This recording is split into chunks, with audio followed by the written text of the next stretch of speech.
on with the show. Okay. Now we can learn how to chop an onion. Right. Okay, if you didn't get to see them, these are my beautiful knives that I was just gushing about. Here we go. I'm going to use those. Let me show you how I hold them. In case you've never had a knife demo before, I always like to start with that. Proper way to hold a knife, really important. Make something called the OK sign or the pinch grip. That holds onto the blade right at the base of the handle. So right where the blade meets the handle is where we're going to pinch the rest of your handle. This is going to feel funky if you've always held onto your knife like this. Here's why I use this grip instead.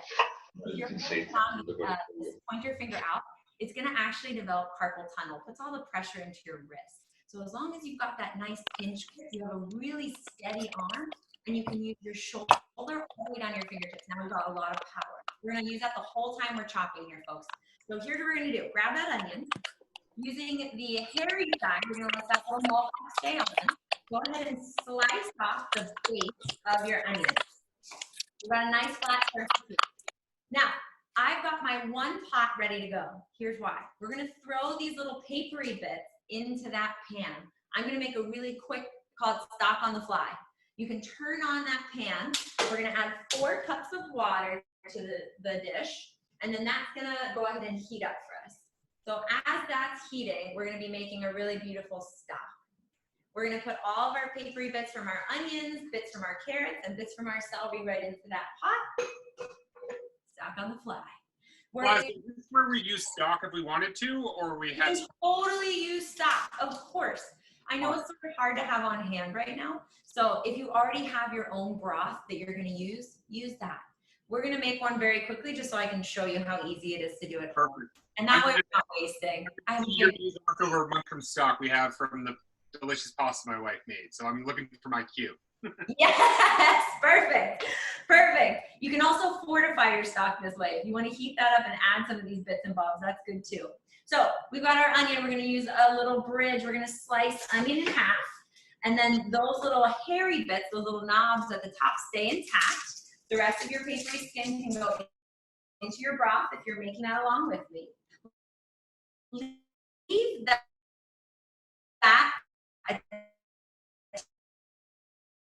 attached.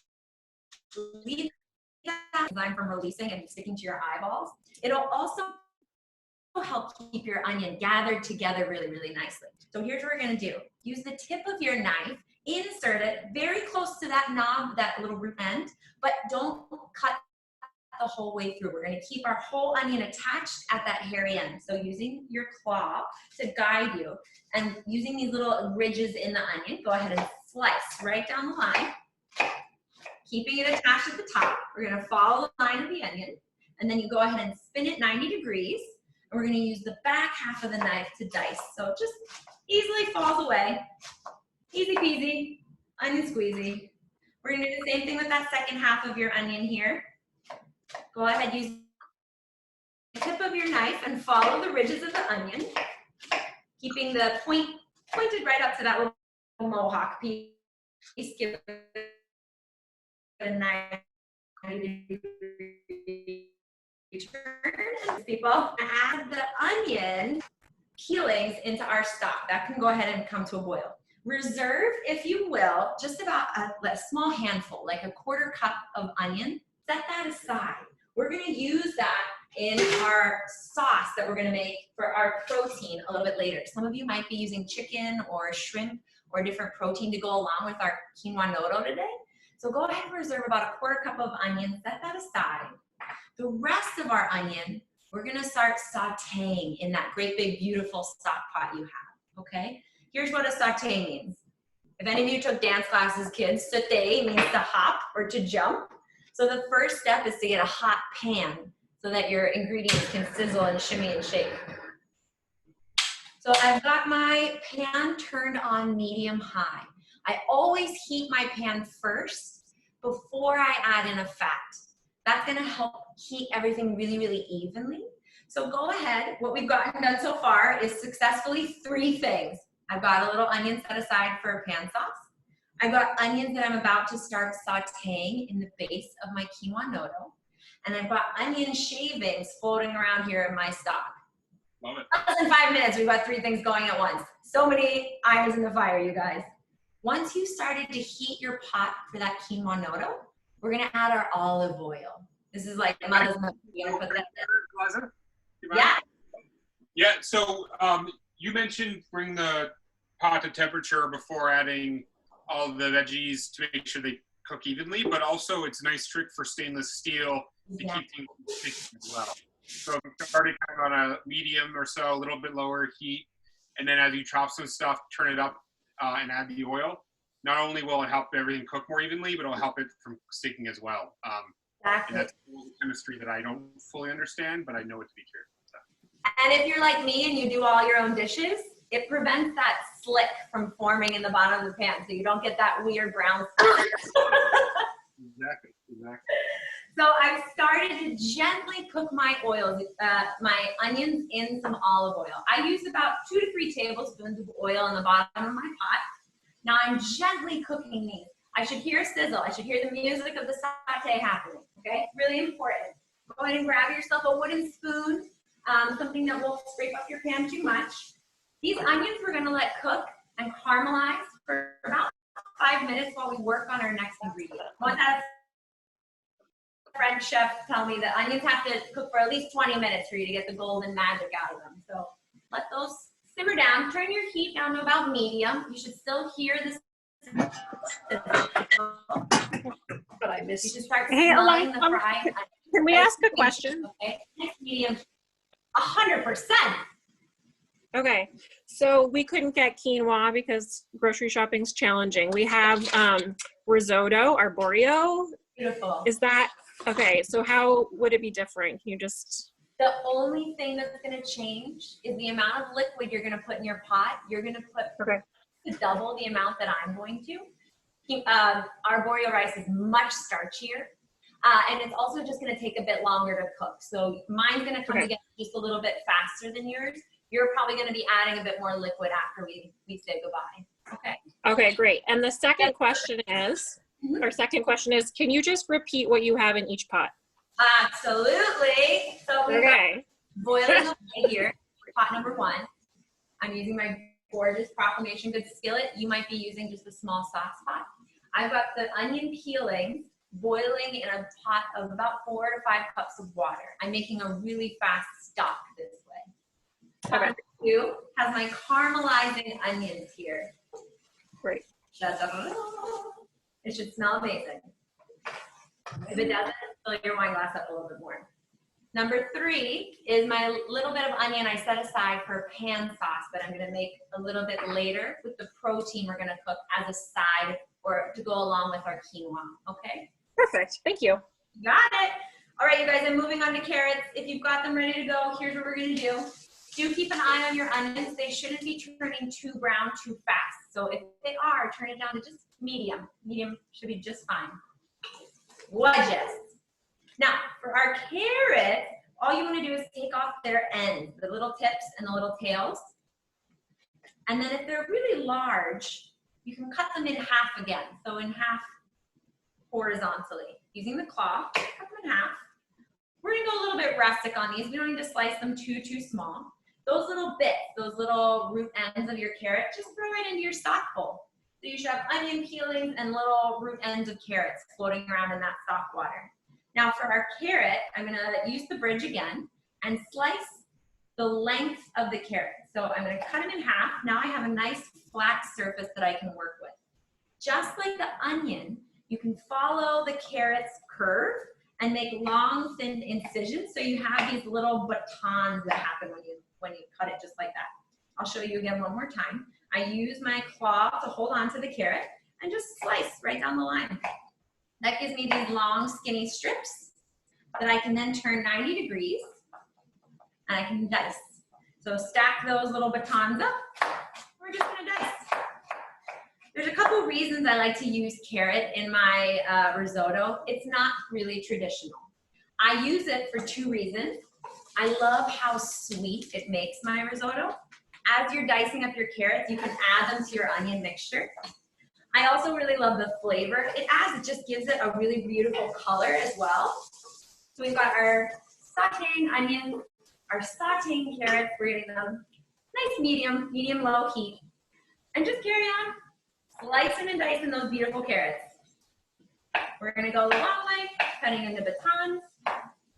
If you have one for a snack, that is totally allowed. Best part. And I don't know about you, Chris, but my stock is already starting to turn a little bit of a golden color. The onion and the carrot start to really give it a nice flavor. The reason I am making our broth here, you guys, not only am I trying to disprove how easy it is to make this, I really don't like wasting food. So this helps me just kind of transform whatever I would have thrown away into something really useful. Any stock you have left over today, you can freeze in little quart containers or even in an ice cube tray if you only need small amounts when you're cooking. I just love having that on hand. My freezer is chock full of it right now. Okay, you guys, so my onions and carrots are starting to turn a really nice golden brown. That's what we want. Beautiful. So the carrots are doing something really cool in the pot as you're cooking them with the onions. Because they have high concentrated sugar, they're helping the onions caramelize even faster. It's probably starting to smell nice and sweet. Again, don't feel like you have to rush this. You can keep your stove turned down to medium, low, and let them really cook and caramelize and meld together. That's beautiful. The next ingredient I'm gonna grab is my celery. 2 stalks is all you need. I will show you a fun trick I like to use with my celery. If you want to try this, it's super, I think it's beautiful. If you slice off the base of the celery, the piece that you're not gonna use, it looks really beautiful. It kind of looks like a little rosette. This is my catering trick. Whenever I have a cheese tray or a charcuterie board, I put it right in the center as a little rosebud. Instead of throwing it away. We're gonna put it in our stock bowl for now, okay? Beautiful. You also can use the leaves of the celery root, the heart of the celery, as a really beautiful garnish. You can absolutely save that as a pretty garnish for your quinoa dish when it's finished. And you can even throw this in salad. I really love the bitterness of the celery heart leaf. It kind of tastes like arugula, so don't throw that away. That's beautiful. That's good stuff. You should have 2 stalks of celery on your board. Check your onions. Mine are starting to get a little bit sassy here. Make sure you're stirring. You should have a nice coating of olive oil on the bottom of your pan, you guys.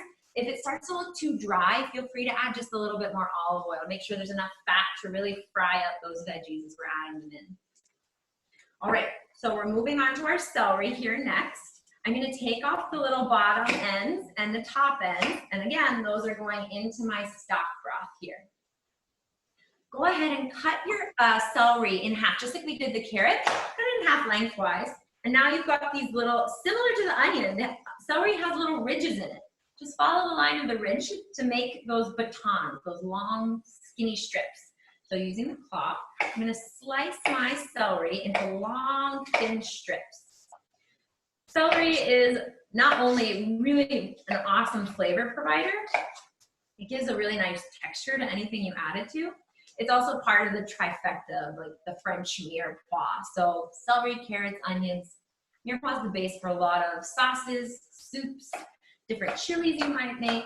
So it's just that these 3 are kind of the base in various cuisines. Like, I mean, they all build off each other, but it's the Holy Trinity and like Creole cuisine or something. You got it. You're absolutely right. So the Holy Trinity, the only difference is instead of carrots, they use peppers. It comes from the French culinary practice because Creole has a lot of French inspiration.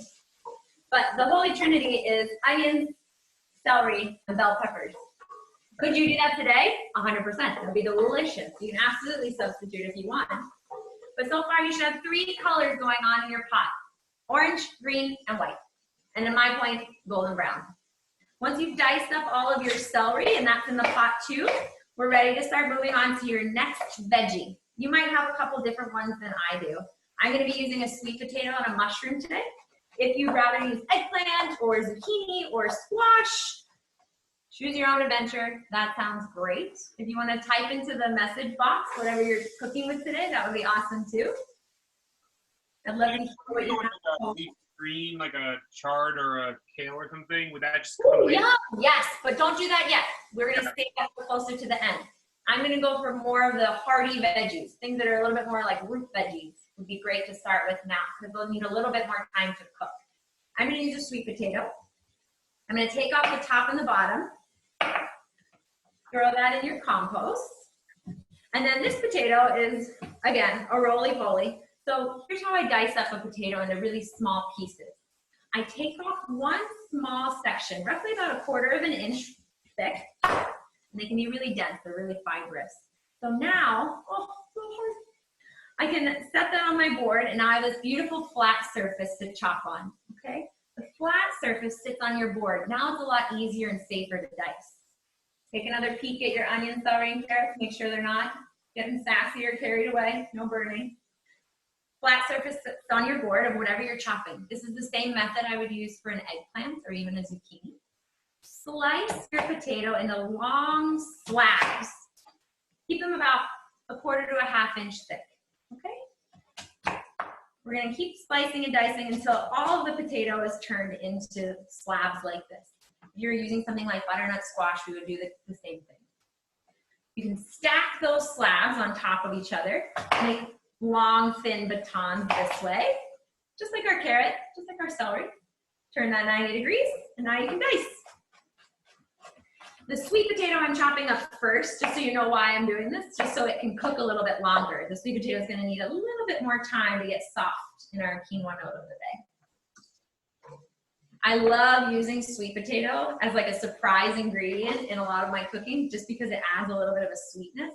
I'm always trying to make things have all the different parts of our palate involved. So sweet, salty, acidic, a little bit of umami.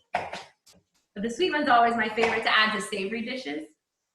I'm a little surprised in not questioning anything, but curious about how we haven't added salt to the mirepoix and whatnot yet. Did that just comes later? Adding like salt and pepper to the mirepoix, oftentimes I feel like. Yeah, that's such a good question, Chris. So here's the deal. Secret, if you salt onions too soon, they don't caramelize as well. So I keep it out until your perfect timing. We're gonna salt it right now that we've added that next veggie ingredient. This is pure So love. we're trying to get as much caramelization as possible. So now you go ahead and salt, and when we say salt, for me that's a great big 5-finger pinch. So I'm grabbing with all 5 fingers, and I do like to season as I go. You can absolutely add a little bit of black pepper or white pepper if you would like, optional. And here's my other secret ingredient. I always like to add a warming spice into my risotto or quinoa noodle. I'm gonna use a pinch of allspice today. If you want, you can try just a little tiny pinch of nutmeg or cinnamon. Any of those warming spices kind of trick your taste buds and give you just a little bit more jazz.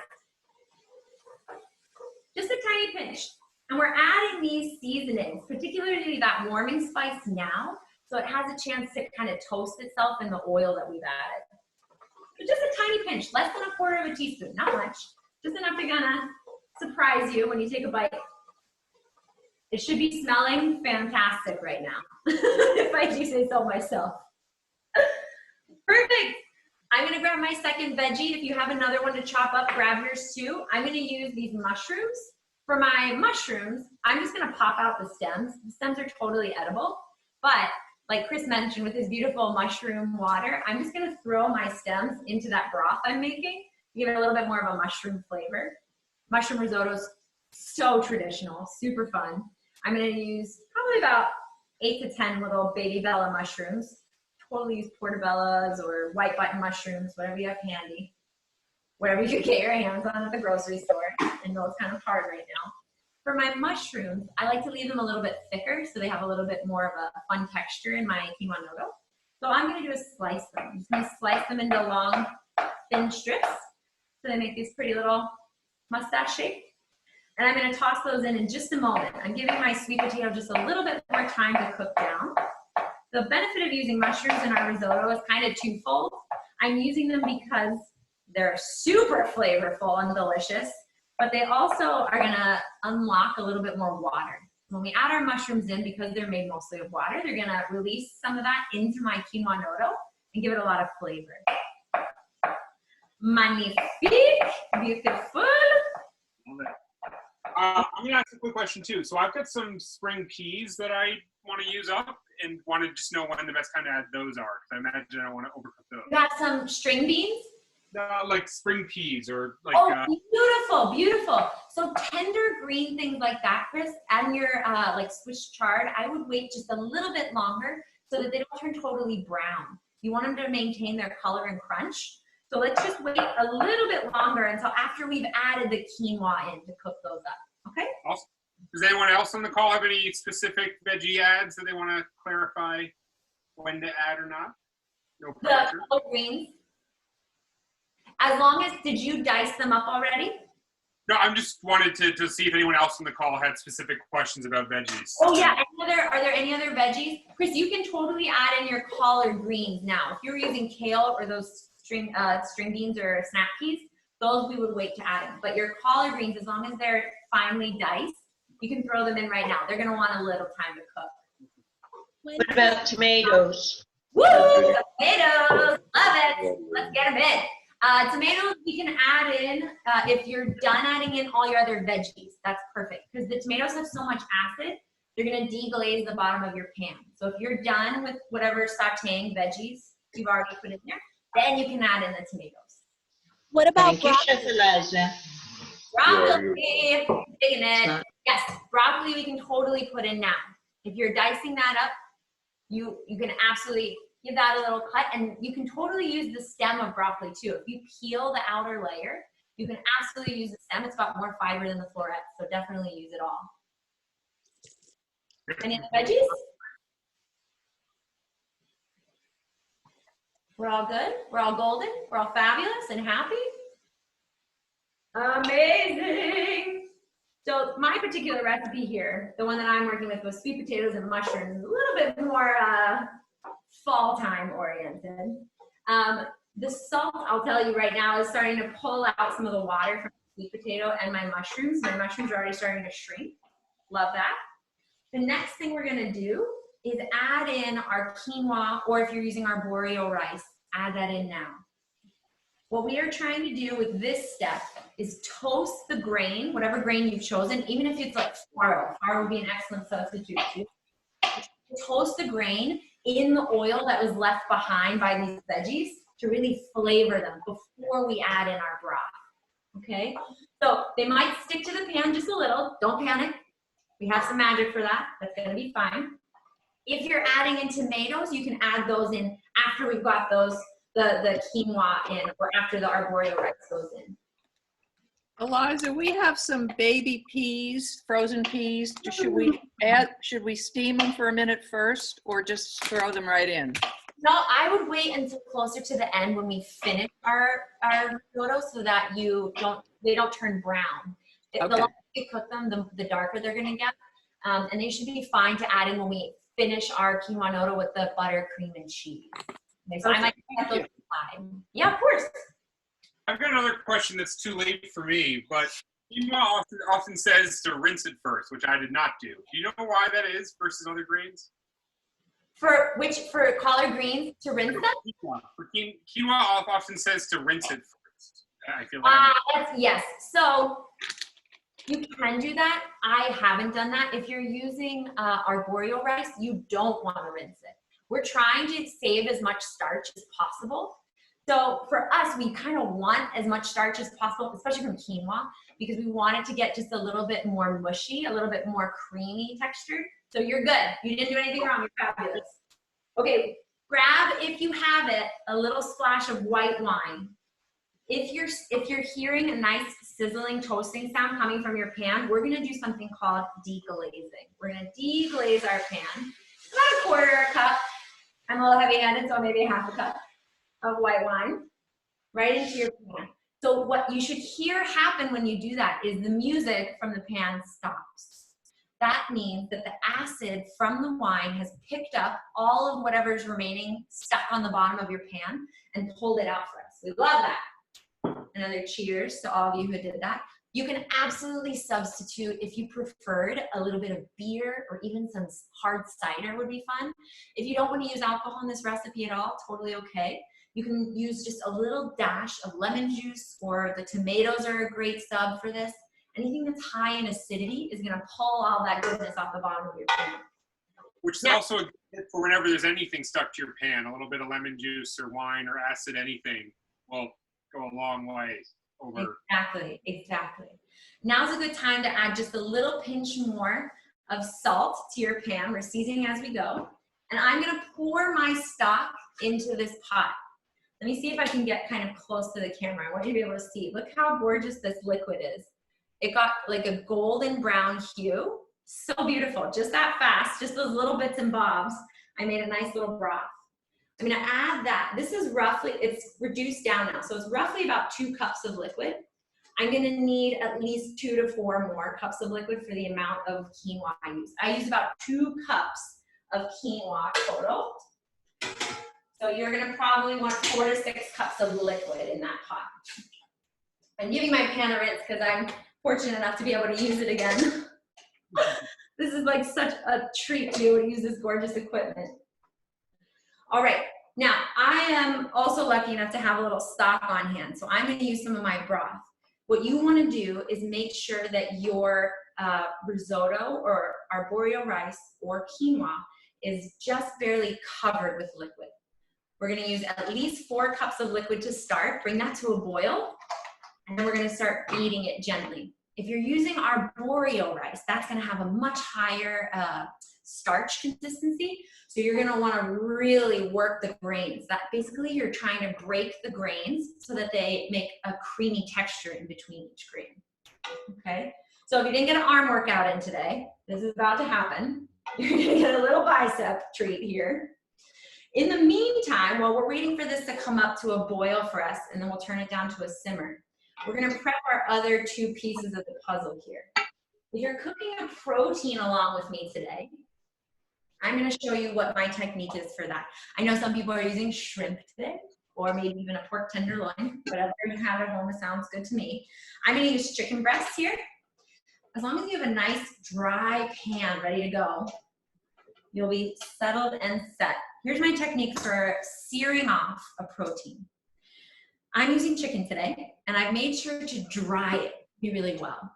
This is really, really important if you're gonna pan fry anything, from filet to chicken to shrimp. You wanna make sure that it's really dry so that the water and the oil in the pan don't fight. It's really, really important that you also don't steam your food. If there's a lot of water coming out of your protein, it'll steam and stick to the bottom of your pan, and that's how you get that kind of like white color instead of that gorgeous golden brown crust. So here's what we're gonna do. Go ahead and place your protein on some paper towels and give them a nice pat. We're gonna do this twice to really try to get as much liquid as possible. Season your protein with a really ample amount of salt. Salt's our best friend here, people. We are gonna get all of that liquid pulled out of our protein. So I've seasoned one side, I'm gonna flip them over and season the other. You're gonna see that a lot of water is gonna start coming out of whatever protein it is that you're using. This, again, is really essential. We're trying to make sure we get a gorgeous golden brown crust. Fabulous. If you want to use a little pinch of pepper, that's welcome too. Or even a little chili powder, maybe a little cayenne if you're trying to kick it up a notch. Love that. And then we're just gonna let this set for a moment because I want to get a really hot pan. Again, I get to use this really beautiful Proclamation Goods pan so it heats really evenly. You're too nice. I love it. Thank you. Yeah, tell me, Chris, tell me. No, I'm just thankful for your wonderful love of the pan. We've worked so hard on it to bring it to life, and it's, I mean, honored to see you cook with it.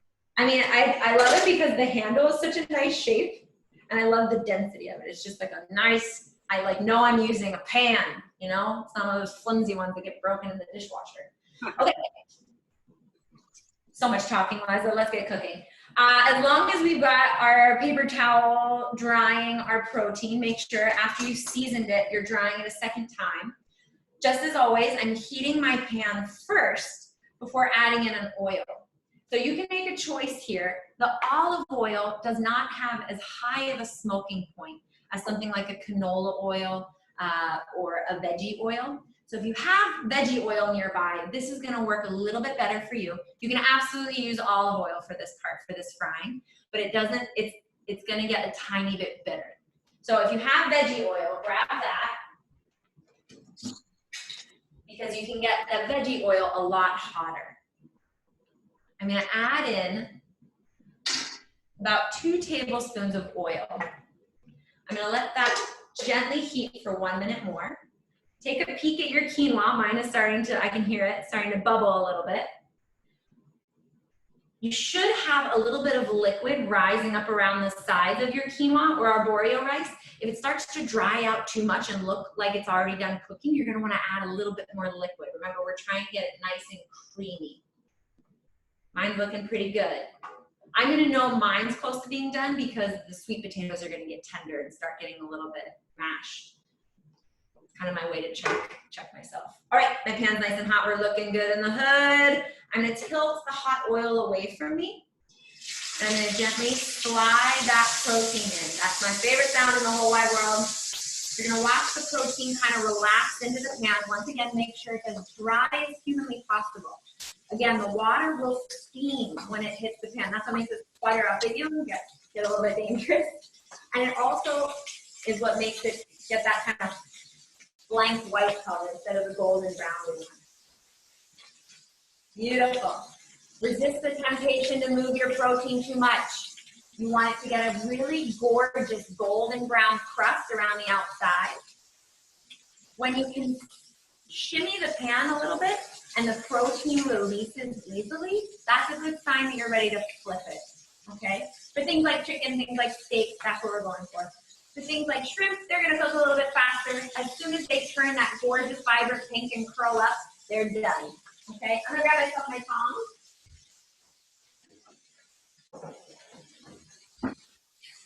Fight the urge to move the protein too soon. We're looking for golden brown. Give your quinoa noodle one other stir. We're getting close. We're getting close, but we're not quite there yet. Okay, I'm starting to see some golden brown forming around the outside of my chicken. Oh, are we ready? The great unveiling. Here's my trick. I give it a little shimmy, and you can see it slides around in the pan. Yeah? That means I did a good job pan frying it. It formed a crust, and it's not sticking to the pan. That means I can give it a flip. Ta-da! Now, I call that a lovely crust. Hopefully you can see it from your screen. You get nice and close. But if yours didn't form a beautiful crust, that's okay. All you have to do, you can use a tablespoon or a large teaspoon. Tilting the pan away from you, you can gather some of the oil in the corner of the pan and spoon it up on top of your frying chicken or frying steak. That's how you get a little bit more color, a little bit more love, a little bit more life. Beautiful. It should start smelling really good. Now my chicken's gonna take a little bit longer to cook because it's a very thick slice of chicken. If you like, you're more than welcome to finish your protein in the oven. If you're using something like a pork tenderloin, you could put this whole pan right into the oven, right, Chris? That's kind of the beauty of how you designed it. Yeah, right. Beautiful. Just a reminder that the handle stays cool in a stovetop, but does not stay cool in the oven. Love it. So don't forget those hot mitts. I've made some mistakes before. Cool. So for protein, if we're all cooking different proteins, it's a little bit tricky to kind of keep up with the timing. We're gonna have slightly different timing here. But here's a good technique for knowing a protein is done or how done it is. If you squeeze your fingertips together and feel that bottom base of your thumb, as you go down the line, squeezing really hard, the density of your palm kind of changes. That's the difference between rare, mid-rare, medium, and well. as it tightens up, that's what we're looking for. If you're a visceral learner and you want to have like rare steak, point your finger. If you're going for well done, like pork tenderloin and chicken, want to cook the whole way through, give it a little pinch. That density, that kind of firmness of muscle is what we're feeling for. Mine's very soft still, so it needs a bit more time. Beautiful. Let's revisit our quinoa noto. You might need to add a little bit more liquid at this point. Water is allowed, but it's nearly done. So here's why I waited till the end of our cooking. We're gonna let this cook for about 5 minutes more. Arborio rice is gonna need probably about 15 to 20 minutes more. It takes a lot of moisture to cook it down. I waited till closer to the end of my risotto cooking to finish with my dairy because of the high fat content in it. If we cook this on too high of a heat, if I added the cream or the butter or the cheese too early, it would burn. Yeah, the high fat content kind of what does that for us. So I'm getting a nice golden brown crust on my chicken here. I don't know if you can see that. Such a beautiful pan cook, that's awesome. If you're wanting to, and you're willing to make a little pan sauce with me, that's what we saved the onion for. So as soon as my chicken gets a tiny bit more color, I'm gonna wait 1 more minute, and then I'm gonna set the chicken aside and build a pan sauce in my frying pan. Beautiful. All right. Perfect. I'm gonna pull him out right about now. Feel free to keep an eye on your own at home. It might be taking a bit more time than mine, that's okay. I'm gonna add into this pan, turning it down to medium low, my onion that I reserved. The acid from the onion is gonna help pull off some of the fond, some of the beautiful goodness that was left behind by the protein I just cooked. But it's not gonna get all of it. I'm just trying to fry off some of this onion. If you wanted to throw in a little minced garlic, now would be a great time to do that too. If you're using shallots or red onions, even sweeter, delicious, that sounds great as well. This is the basics for making a little pan sauce, okay? We've got our onions, they're picking up whatever's left. This is the fun part. If you've still got that white wine nearby, you can totally use that away from the heat so it doesn't flambe.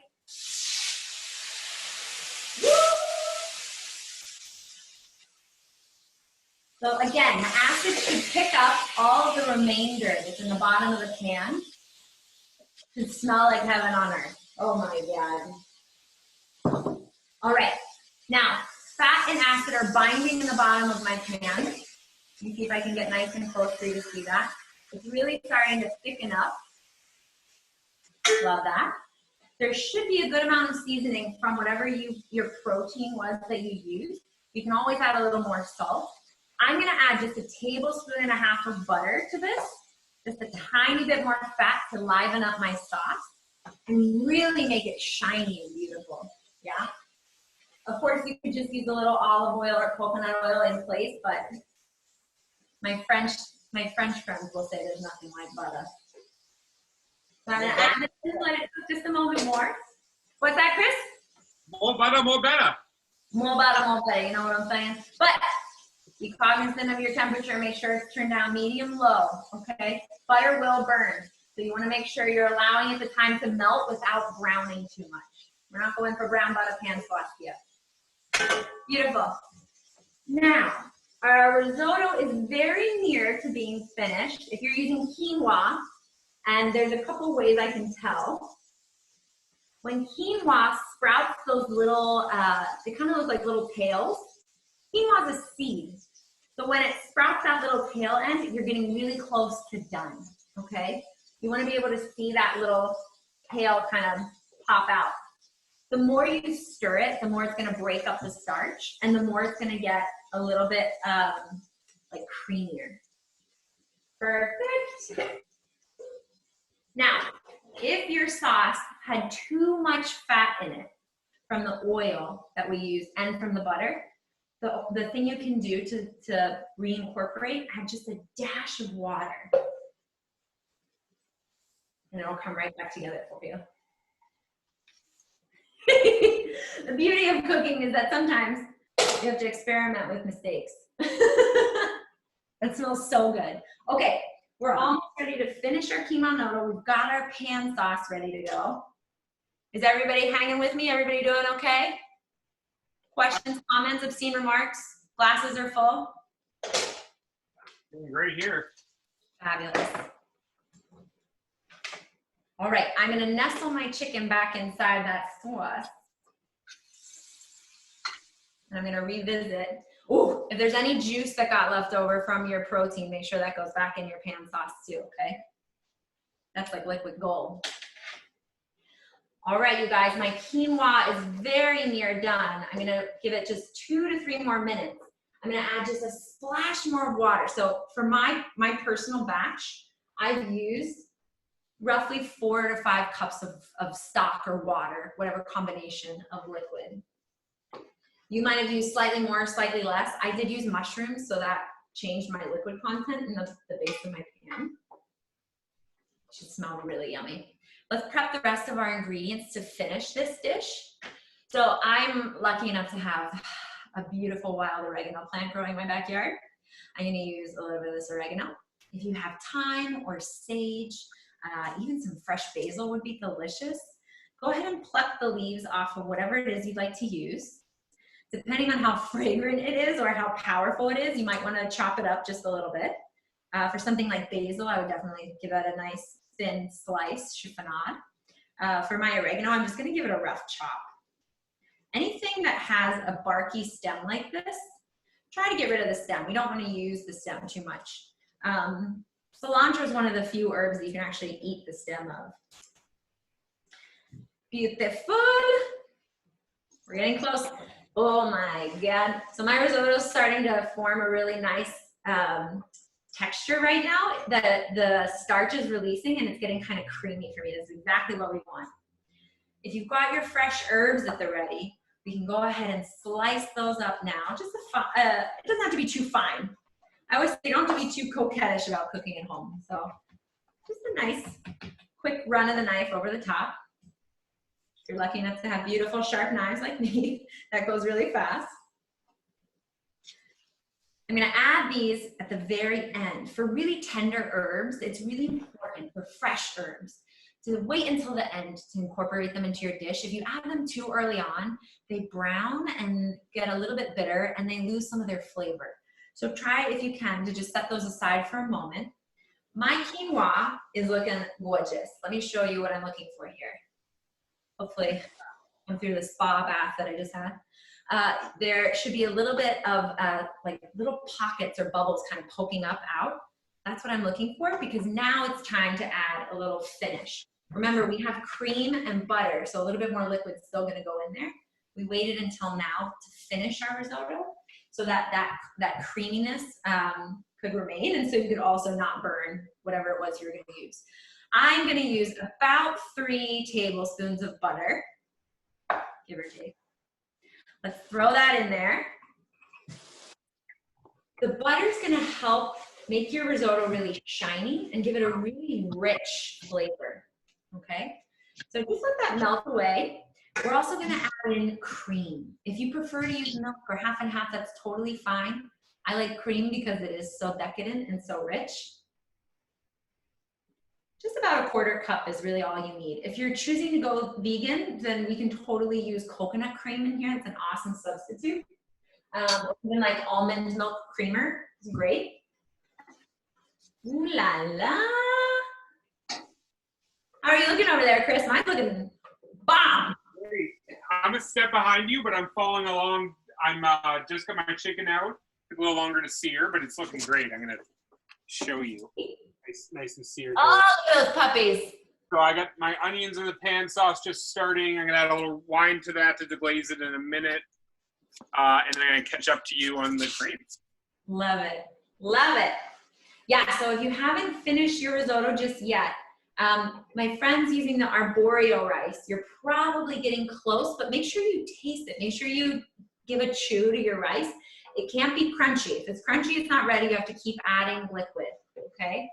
My risotto is getting super creamy, and that cream made it super decadent. I'm gonna add in my fresh herbs and 1 more pinch of salt. Okay, and 1 more secret ingredient. saved it till the end. I love to use this little trick for my own. I did this in the restaurant a lot. If you have a citrus fruit lying around, I'm lucky and I have a Meyer lemon tree growing in my backyard.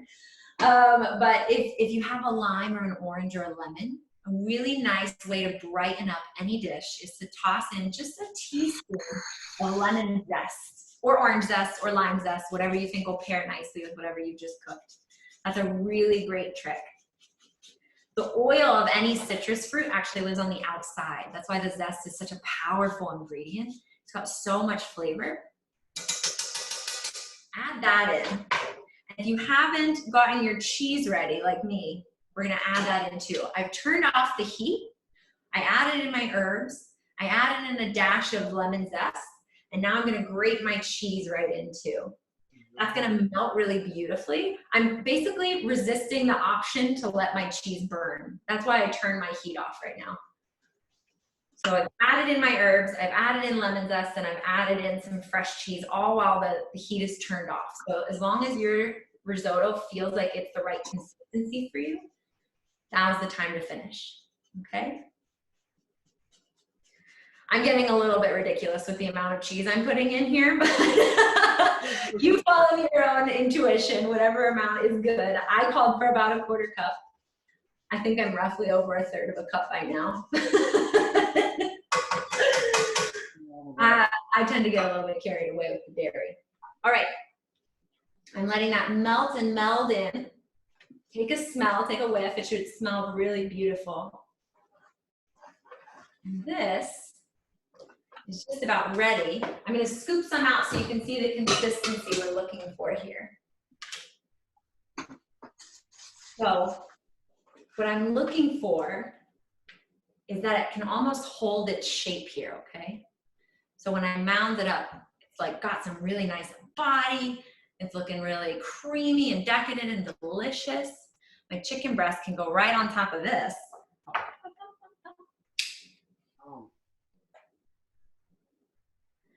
You can pour a little bit of that pan sauce right on top.